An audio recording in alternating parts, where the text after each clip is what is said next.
নমস্কার শ্রোতা বন্ধুগণ, বাংলা ফেয়ার ফাইল চ্যানেলে আপনাদের সকলকে স্বাগত। তো আজকের গল্প হচ্ছে দমদম শহরের একটা দোতলা বাড়িকে কেন্দ্র করে। সেই বাড়িতে একটি পরিবার আসে। তো তাদের সাথে সেই দোতলা বাড়িতে শুরু হয় কিছু ভৌতিক কাণ্ড। তো আজকের গল্পটা সেটা নিয়ে। তো কি হয়েছিল তাদের সঙ্গে, শুনতে থাকুন। দমদমের একটা পুরনো পাড়াতে, বিমানবন্দরের খুব দূরে নয়, একটা দোতলা বাড়ি ছিল। বাইরে থেকে দেখলে সাধারণই লাগে, কিন্তু আশেপাশের লোকেরা জানতো যে এই বাড়িটা নিয়ে কিছু একটা অস্বাভাবিক আছে। কারণ বছরের পর বছর ধরে যেই পরিবারই এখানে থাকতে আসেছে, তারা বেশি দিন কেউ টেকেনি। কেউ বলেছে অদ্ভুত শব্দ শুনে, কেউ আবার বলেছে মাঝরাতে কারো হাঁটার আওয়াজ পাওয়া যায়। আবার কেউ একদিন হঠাৎ করে একদিন সব ফেলে চলে গেছে কোনো ব্যাখ্যা না দিয়ে। তো সেই বাড়িতেই একদিন উঠে এলো সৌম্যর পরিবার। সৌম্য, তার স্ত্রী মধুমিতা আর তাদের 8 বছরের মেয়ে রিয়া। তো কাজের সূত্রেই সৌম্যর এই দমদম শহরে আসা। শহরের ভিড়ভাট্টা থেকে একটু শান্ত পরিবেশে থাকার জন্যই তারা এই বাড়িটাকে বেছে নিয়েছিল। তো প্রথম কয়েকদিন সবকিছু স্বাভাবিক ছিল। পাড়ার লোকজনও বেশ ভালো, বাড়িটাও বেশ বড়সড় আর খোলামেলা। রিয়া তো দারুণ খুশি হয়ে গেছিল বাড়িটা দেখে। নিজের একটা আলাদা ঘর পেয়েছে, কিন্তু সমস্যা যেটা, সেটা শুরু হলো ঠিক 1 সপ্তাহ পর থেকে। প্রথমে মধুমিতা খেয়াল করলো যে রান্নাঘরের জিনিসপত্র নিজের জায়গা থেকে বদলে যাচ্ছে। সে ভাবলো হয়তো ভুলে নিজেই সরিয়ে রেখেছে। কিন্তু একদিন সে নিজে হাতে সব গুছিয়ে রেখে রাতের খাবার খেয়ে ঘুমোতে গেল। সকালে উঠে দেখে সব উল্টো পাল্টা। মশলার ডিব্বা মেঝেতে পড়ে, প্লেট সিঙ্কের বাইরে, আর একটা পুরনো স্টিলের গ্লাস টেবিলের মাঝখানে রাখা, যেন কেউ ইচ্ছা করেই সাজিয়ে রেখে গেছে। সে ব্যাপারটা সৌমুকে বলতেই সৌমু হেসে উড়িয়ে দিল। ইঁদুর কিংবা বেড়াল ঢুকেছে হয়তো, কিন্তু মধুমিতার মনে কেমন একটা যেন অস্বস্তি রয়ে গেল। সেই রাতেই প্রথম অদ্ভুত ঘটনাটা ঘটলো। রাত তখন প্রায় 2টা হবে। তো হঠাৎ সৌম্যের ঘুম ভেঙে গেল একটা চাপা শব্দে। কেউ যেন ধীরে ধীরে সিঁড়ি বেয়ে উপরে উঠছে। ঠক টক টক, শব্দটা একদম স্পষ্ট। সে উঠে বসে শুনতে লাগলো সেই শব্দটা। তারপর সে সেই শব্দটা কোথা থেকে আসে সেটা দেখার জন্য দরজা খুলে বাইরে তাকালো, কিন্তু সে দেখতে পেলো বাইরে তো কেউই নেই। কিন্তু সিঁড়ির কাঠের ধাপগুলো যেন একটু একটু করে দুলে উঠতে লাগলো। তো তারা একটা অস্বস্তিতে পড়ে গেল। ঠিক কি হচ্ছে তাদের সঙ্গে, যেন কেউ ঠিক এখানেই ওপরে উঠেছে।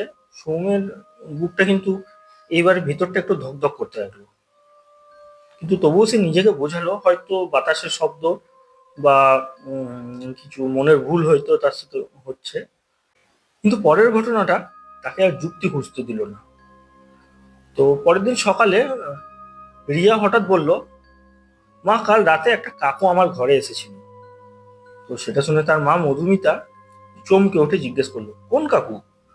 রিয়া নির্দোষ গলায় বলল, ওই যে কালো কাপড় পরা। উনি বলছিলেন যে আমি যেন ওর সাথে খেলা করি। তো এই কথা শুনে মধুমিতার গা শিউরে উঠলো। তো সে দ্রুত সৌম্যকে ডাকলো, কিন্তু সৌম্য আবারও বিষয়টা হালকাভাবেই নিল। বাচ্চাদের কল্পনা হয়তো। কিন্তু সেই রাতেই সত্যিটা তাদের সামনে ধীরে ধীরে খুলে যেতে লাগলো। তো রাত প্রায় 12:30, হঠাৎ করে রিয়ার ঘর থেকে একটা চিৎকার শোনা গেল। তো দুজনেই দৌড়ে গিয়ে দেখে যে রিয়া বিছানার কোণে গুটিসুটি মেরে বসে আছে, আর থরথর করে কাঁপছে, আর বারবার বলছে, ও কাকু আবার এসেছে, ও আমায় ডাকছে।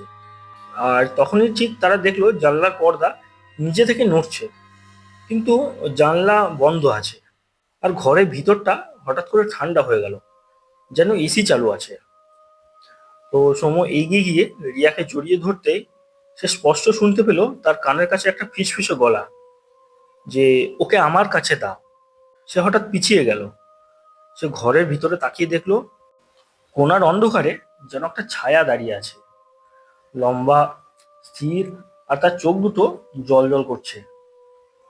তো পরের মুহূর্তে ছায়াটা সঙ্গে সঙ্গে মিলিয়ে গেল।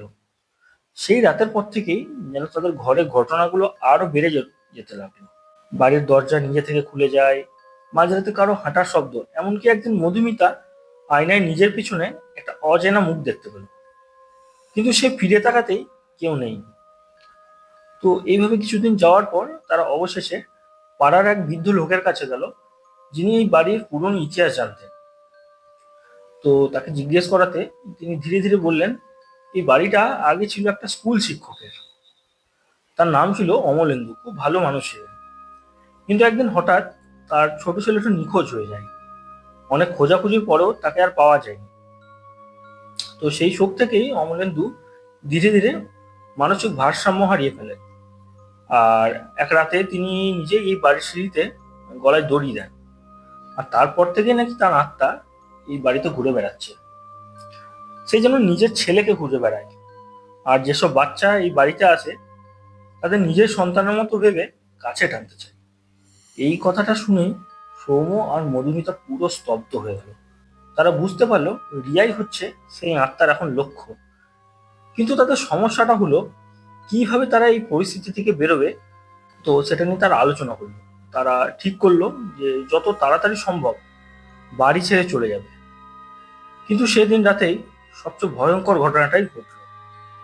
তারা জিনিসপত্র গুছিয়ে রেখেছিল, আর হঠাৎ করে বিদ্যুৎ চলে গেল। পুরো বাড়ি অন্ধকারে ডুবে গেল। তারপর উপরের তলা থেকে ভেসে এলো রিয়ার কণ্ঠ, বাবা, আমি এখানে। কিন্তু রিয়া তো তাদের পাশেই ছিল। সৌম্যর বুক কেঁপে উঠল। সে ধীরে ধীরে সিঁড়ির দিকে এগোতে লাগলো। প্রতিটা ধাপে উঠতে উঠতে সে শুনতে পেল সেই একই কণ্ঠ, এবার আরো করুন, আমাকে নিয়ে যাও। সিঁড়ির মাথায় পৌঁছে সে দেখলো একটা ছোট ছেলে অবয়ব দাঁড়িয়ে আছে, চোখে এক অদ্ভুত শূন্যতা। আর তার পিছনে দাঁড়িয়ে সেই লম্বা ছায়া মূর্তি। সৌম্য বেশ ভালোই বুঝতে পারলো এই আত্মা শুধু ভয় দেখাচ্ছে না, সে কাউকে নিয়ে যেতে চাইছে। ঠিক তখনই নিচে থেকে মধুমিতার চিৎকার এলো, রিয়াকে পাচ্ছি না। কথাটা শোনার পরে সৌম্যর মাথা পুরো ঘুরে গেল। সে ছুটে নিচে এলো আর দেখলো দরজা খোলা। বাইরে ঠান্ডা হাওয়া বইছে, আর দূরে অন্ধকারে যেন কেউ দাঁড়িয়ে আছে। রিয়ার ক্ষীণ কণ্ঠ ভেসে আসছে, বাবা। সেই মুহূর্তে সৌম্য নিজের সব ভয় ভুলে দৌড়ে গেল। আর হঠাৎ করেই যেন কেউ তাকে ঠেলে দিল। সে পড়ে গেল, কিন্তু উঠে আবার দৌড়ালো। তো অবশেষে রাস্তার ধারে রিয়াকে অচেতন অবস্থায় পেল। তাকে নিয়ে ফিরে এলো। পরের দিন সকাল হতেই তারা আর এক মুহূর্ত দেরি না করে বাড়িটা ছেড়ে চলে গেল। কিন্তু যাওয়ার আগে সৌম্য একবার পিছন দিকে তাকিয়ে দেখলো যে দোতলার জানলায় সেই ছায়া মূর্তি দাঁড়িয়ে আছে। কোলে একটা ছোট বাচ্চার অবয়ব আছে, আর তাদের দিকে তাকিয়ে আছে স্থির চোখে, যেন এখনো অপেক্ষা করছে তারা তাদের জন্য। আর সেই থেকে আজও দমদমে সেই বাড়িটা ফাঁকাই পড়ে আছে। কেউ সেখানে যেতে সাহস পায় না। কিন্তু মাঝরাতে পাশ দিয়ে গেলে এখনো শোনা যায় একটা বাচ্চার কণ্ঠ, আর তার সাথে মিশে থাকা এক অসহায় বাবার ডাক, ফিরে আয়। তো এই ছিল আজকেকার গল্প, দমদমের সেই দোতলা বাড়ির রহস্য। তো শ্রোতা বন্ধুদের কেমন লাগলো গল্পটা আপনারা অবশ্যই জানাবেন কমেন্ট করে। আর ভালো লাগলে একটা লাইক আর শেয়ার করে দেবেন। তো আসছি আবার আমরা পরের এপিসোডে একটা অন্য গল্প নিয়ে। ততক্ষণ পর্যন্ত সকলকে শুভরাত্রি। ভালো থাকবেন, সুস্থ থাকবেন।